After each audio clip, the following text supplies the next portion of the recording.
Самира Сафиуллина жилдә җитез хәрәкәтләре белән яңа спорт комплексындагы бозны аркылыга буйга айкый. Тантанага җыелган халык фигурлы шоучы 8 яшьлек кызны керфек какмыйча күзәтә.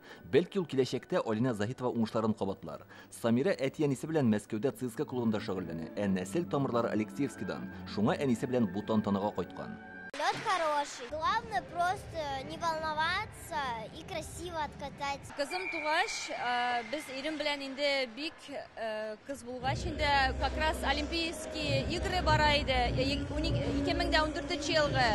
Ирем әйткән иде, кыз туса, обязательно фигурное катаниега бирәбез дип. Шуңа күрә кыз туды да инде мотор ябык. Баштан биреп карадык, үзенә эшли башлады.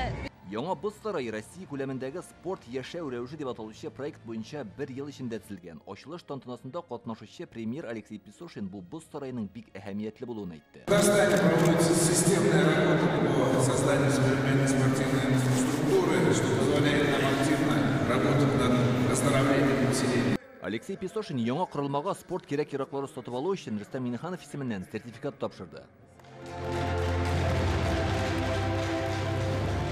Әлеге егетләрнең ни дәрәҗәдә хоккей уйнарга сустаганнары менә шу очрашудан ук күренеп тора. Монда бүген Алексеевск халкы өчен генә түгел, әлки команда эчендә шатлыклы вакыйга. Ачылыш тантанасы уңайыннан ике күрше район командасы иптәшләрчә уен үткәрә. Әлегә кадәр алар ачык һавада шуалыкларда осталыкларын арттырган булсалар, хәзер көн саен менә шу спорт комплексында яраткан спорт түры белән шөгыльләнәчәкләр.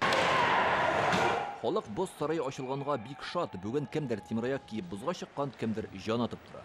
Монда бозы әйбәт инде. Шома, яхшы. Безнең команда әйбәт сыграннылар. Инде ноябрь башыннан заливать уйныйбыз. Ирем уйный. Ул минем Алексеевский, инде вратарь. Уже ничә ел уйный. Безнең өчен бу сарай бик көткән.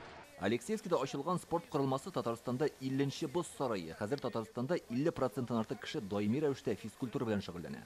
Татарстан является лидером. Татарстан спорт инфраструктурасы буенча ил күләмендә лидер төбәк. Без мондый корылманы һәр районда булдырырга ниятлибез. Масса күләм спортны җәелдерү төп максатларның берсе. Кешеләр үзләре яшәгән җирдә спорт белән шөгыльләнә алырга тиеш.